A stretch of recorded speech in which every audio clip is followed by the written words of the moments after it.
Dr. Vinall, I want to welcome you to this interview series. I feel like what we're going to talk about here today is such it's like the pinnacle of how we feel about ourselves, right? Because if we're already coming from an unhealthy background and an unhealthy childhood, and this audience is primarily people pleasers and people who struggle to feel like deserving of being heard and seen.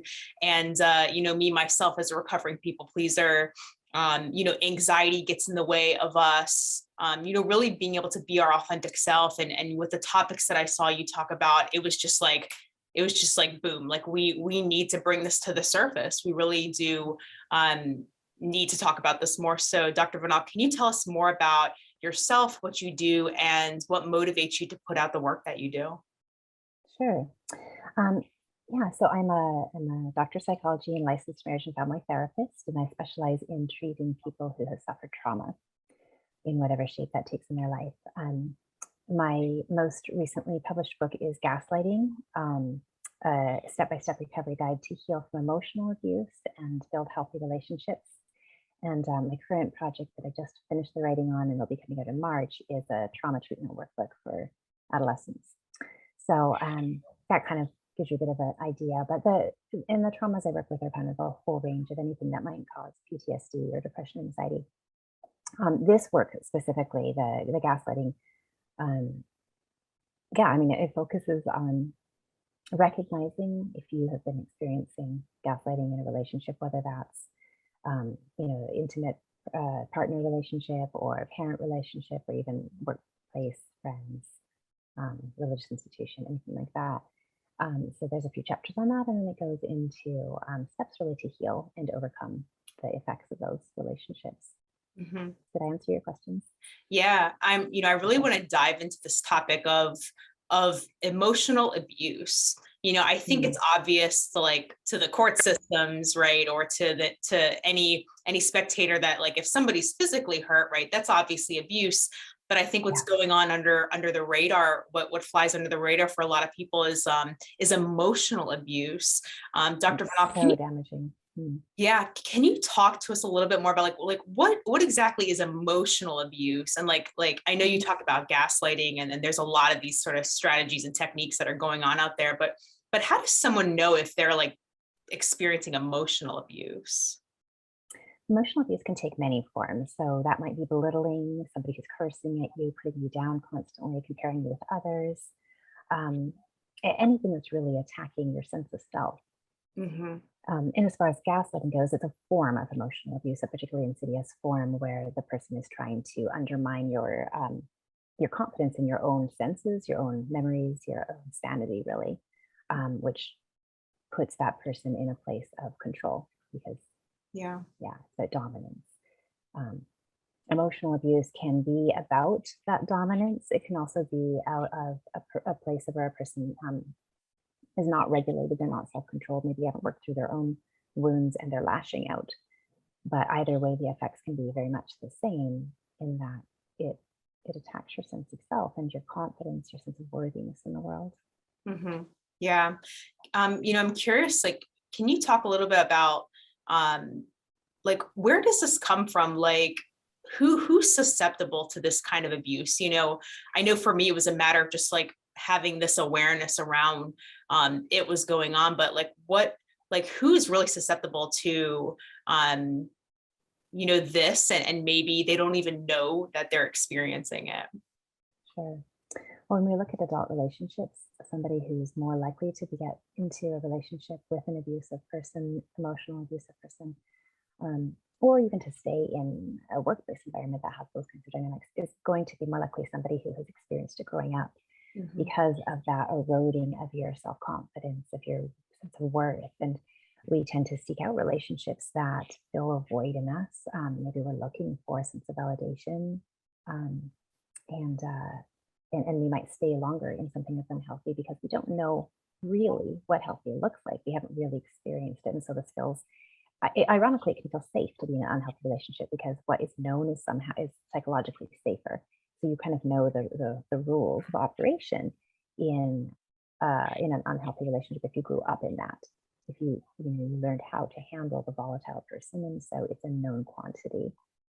Yeah, I'm so glad you said what you just said about like maybe we don't know like what it looks like, or we didn't have that role model growing up, right? And we tend to make it about ourselves, like, oh, this person's behavior means that, I did something wrong, or there's something wrong with me. And I know for me personally, I didn't have that role model. Like I didn't know what empathy was. I didn't know what compassion was. And I personally, I'm like going around and reading books and like watching YouTube videos. And I'm like, what is empathy? What is this thing? And actually, what I did was actually make it a study. Like I went out and studied it and practiced it. And for a while it was like insert line here and see what comes back, Trial and error. Yeah, exactly. But I think sometimes we can look for what we're missing. Sometimes people replicate the past, they become their abuser, right? But other times, and I think it sounds like a little bit of what you're describing, and I hope what I experience in my own life is that we look for what we're missing and we pour that into the world instead.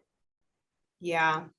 Like what we didn't, maybe the kind of empathy that we were lacking. We know how important that would have been, how much we needed that. And so we intentionally, with probably greater effort, because it doesn't come naturally, like it's not your first language, it's like a foreign language, but you can pour that out with intention into the world.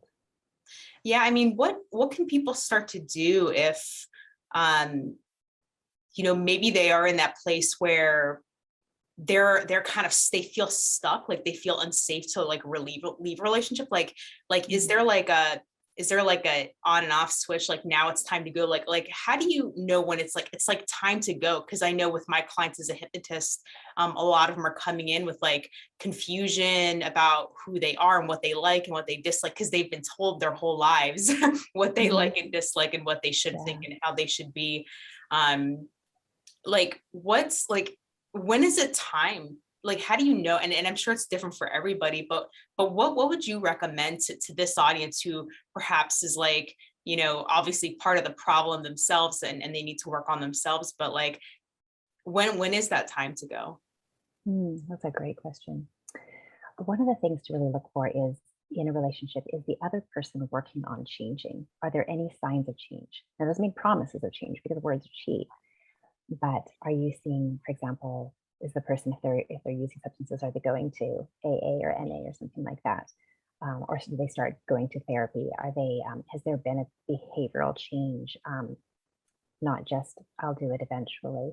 If there's some toxic things that, you just can't live without, don't wait for it to get better, because people tend to need, like the rock bottom idea.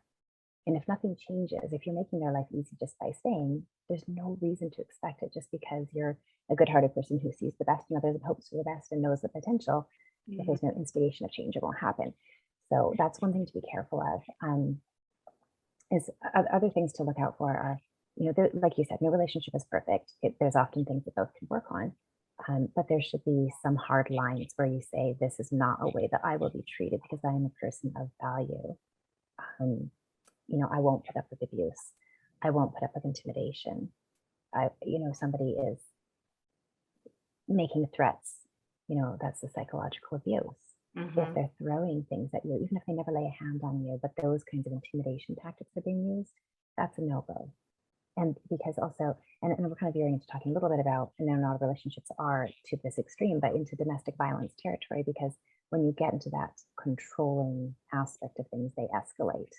It starts with one, it gets worse and worse and worse. And we recently had a big case in the news where all our attention was riveted on this young woman who was killed by her boyfriend. And everybody's kind of shocked all of a sudden, but these things happen because they do escalate. And that's not to blame the person who's the victim, of course, but to kind of raise awareness that it doesn't come out of the blue. We're shocked, but inside of a relationship, take time to look for the cues.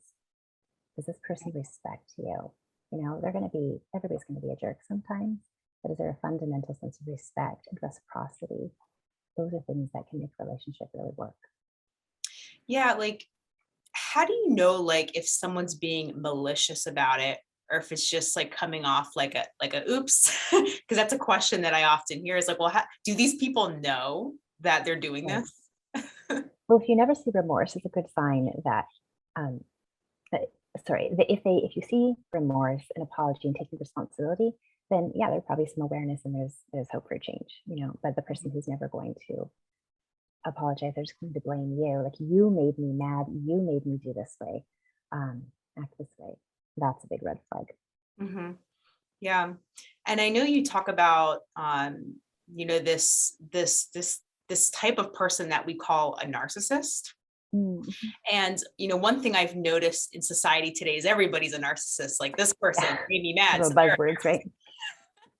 it's like this, just because somebody did something or disagree with you, well, they're a narcissist, and like, what is an actual, like, how will we know when we're involved with like a true narcissist? Like, it's an actual problem, because like you said, like, Mhm.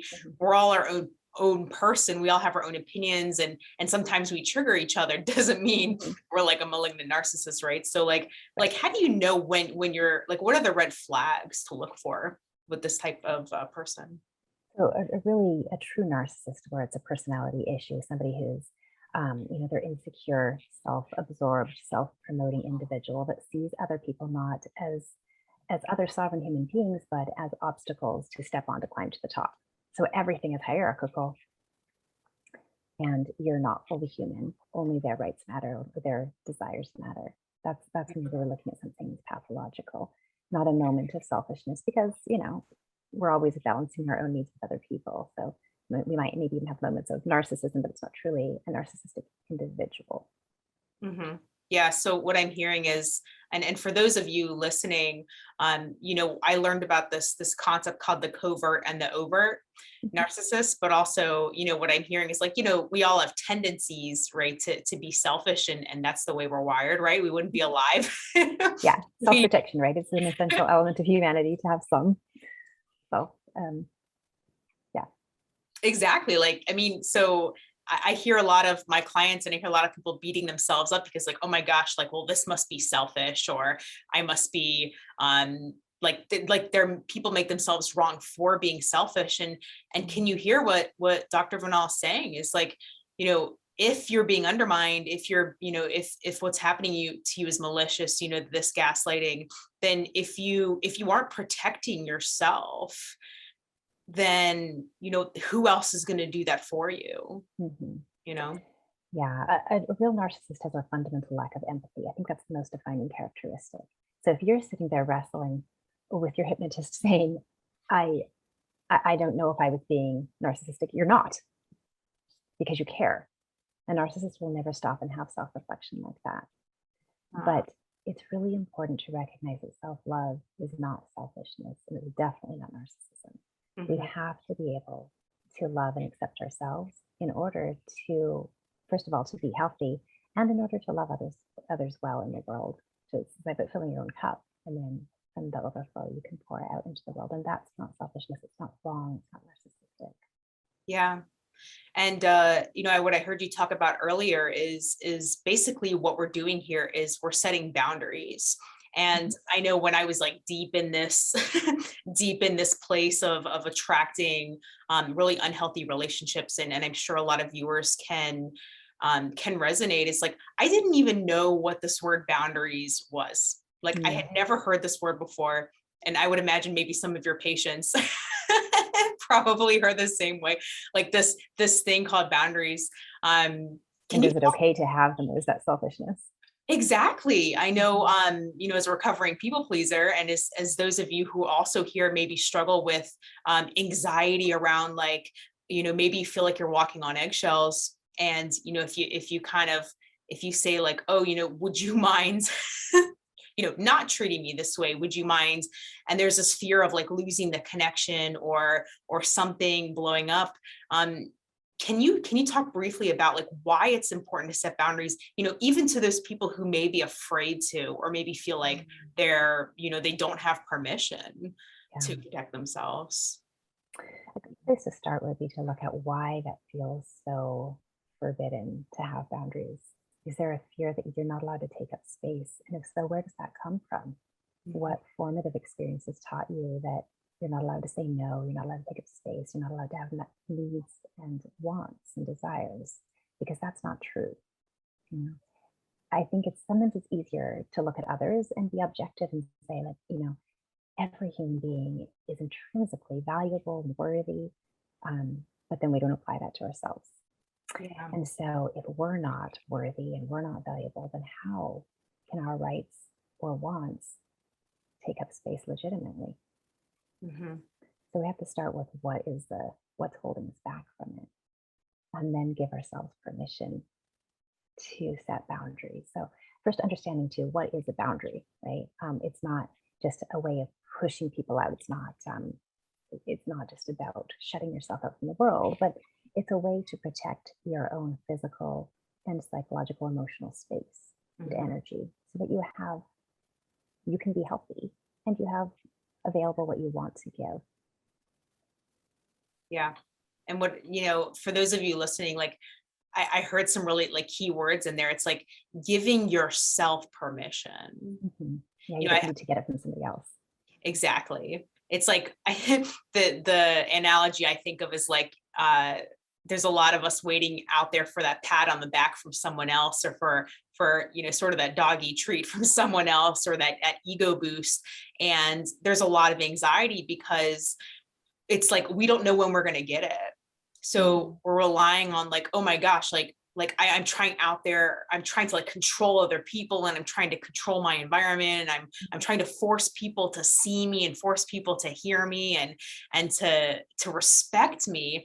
And I bet a lot of this audience can relate.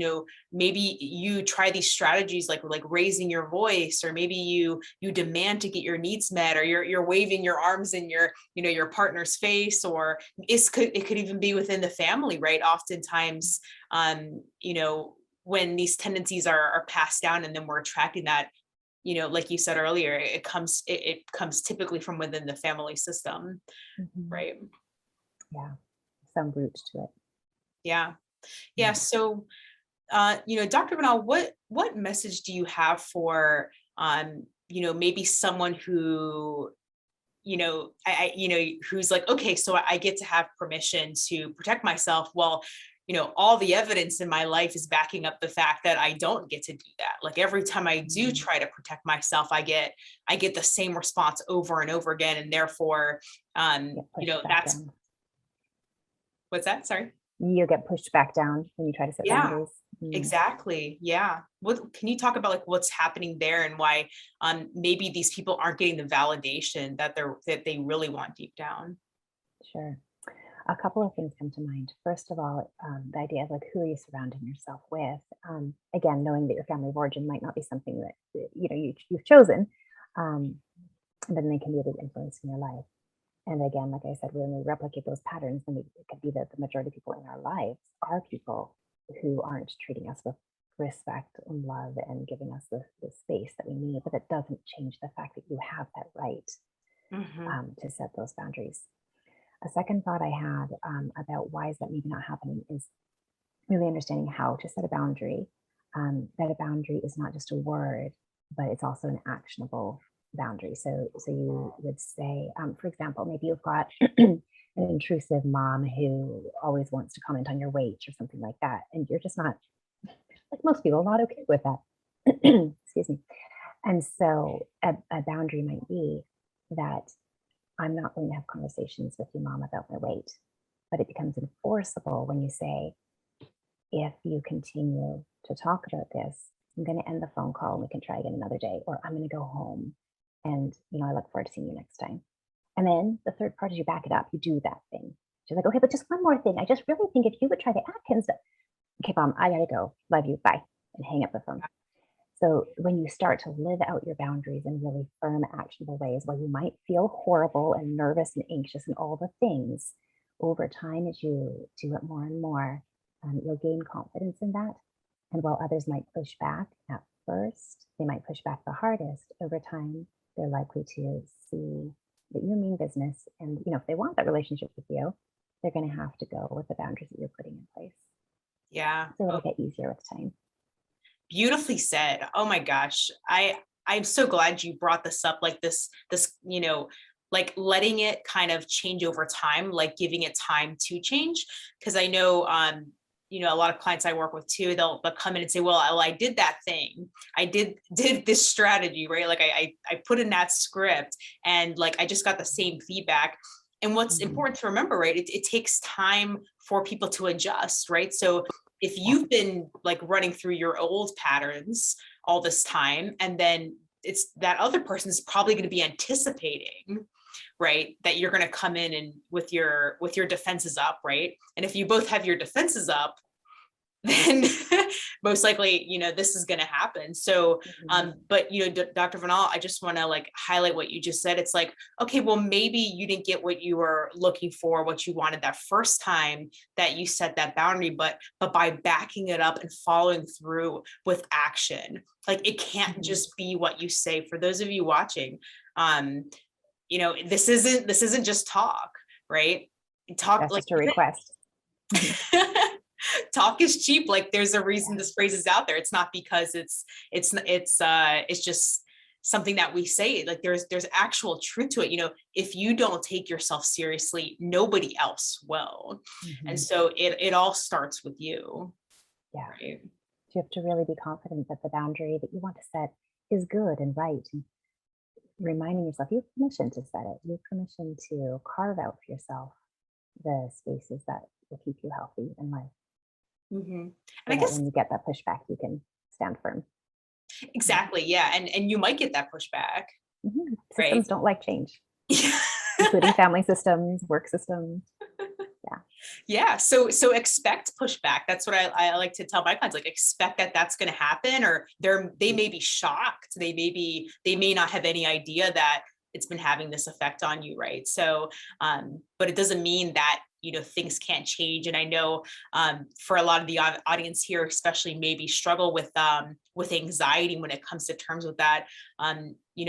Perhaps some of us are like catastrophizing. Oh my gosh, like, then everything's going to be over, or my life's going to, be destroyed, or things are going, just these catastrophizations. And I know for me personally, a lot of times it never ends up working out that way at all.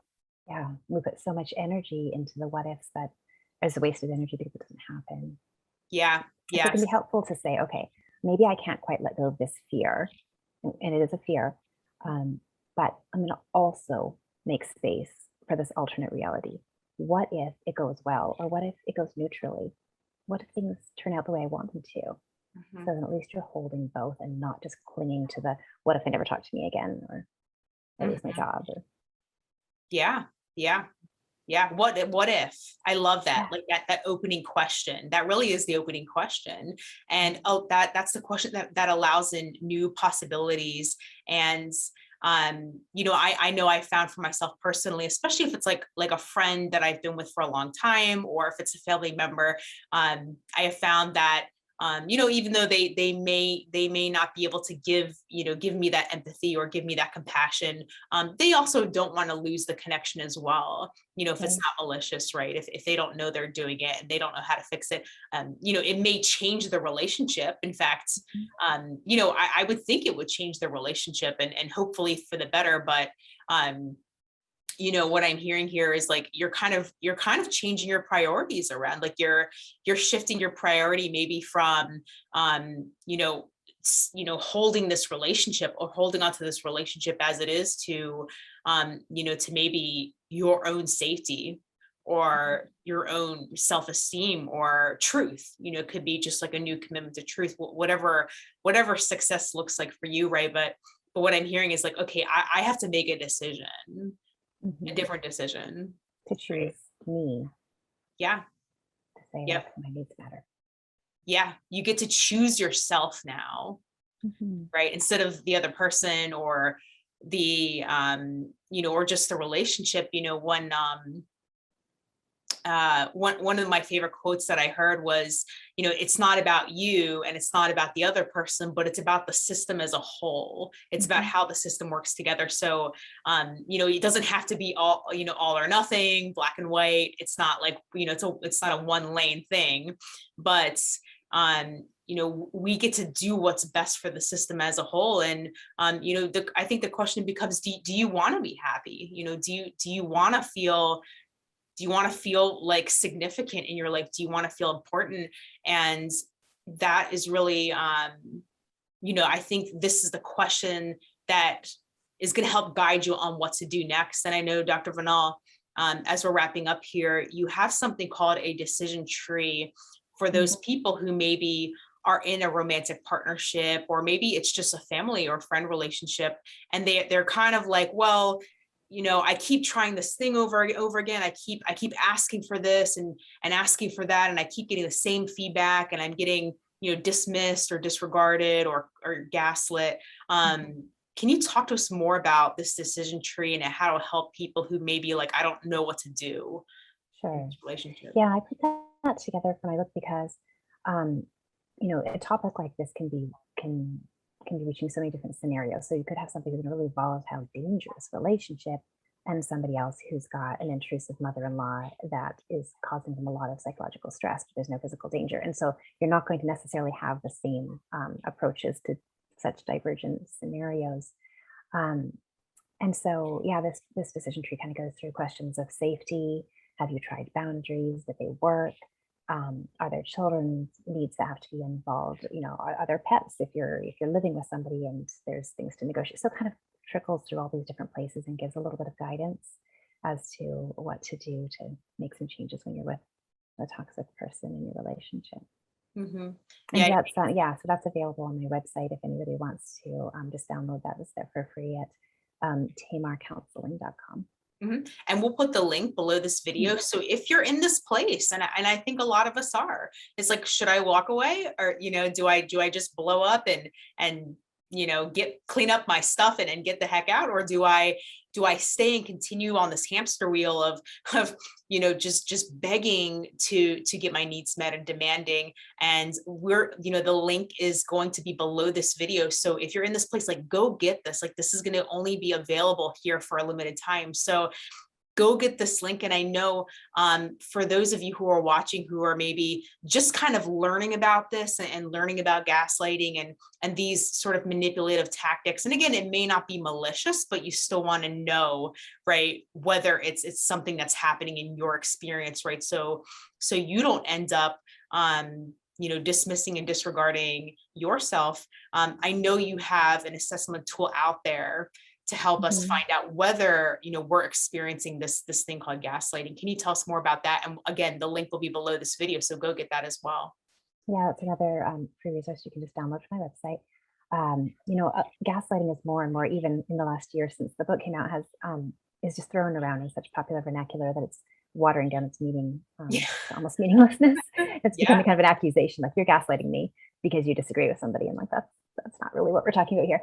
So it's a little assessment tool, but it can also really help you examine a relationship you're in where something maybe feels off, or maybe you're feeling like, yeah, is this bad or am I crazy? So it goes through some different questions you can ask yourself and get a better idea of what that might look like. Yeah. So if you're one of the listeners out there, maybe you're hiding behind a fake smile, with resentment, or you feel like you're walking on eggshells around in your relationships, or you feel like you're not allowed to protect yourself, or you're being made wrong for, your thoughts and opinions and your feelings. Like, if all of this is resonating with you, go check out Dr. Vinall's stuff. Is going to be life-changing for you. It's so transformative. Go get these free tools. They're free. Like, go get them. I can certainly tell you from my own personal experience, having been able to climb out of this, and if you need help with self-esteem and building that confidence, Dr. Vinall has so many resources and tools at her website. So go visit, click those links below, get these free resources, do the assessments, check out the decision tree. And Dr. Vinall, thank you so much for giving us your insights on this interview series. It's just, I know a lot of the science is kind of new and it's still up and coming about this, but I know this is going to be just, invaluable to a lot of viewers. So thank you for being here. It's been my pleasure. Thanks for inviting me on. Thank you.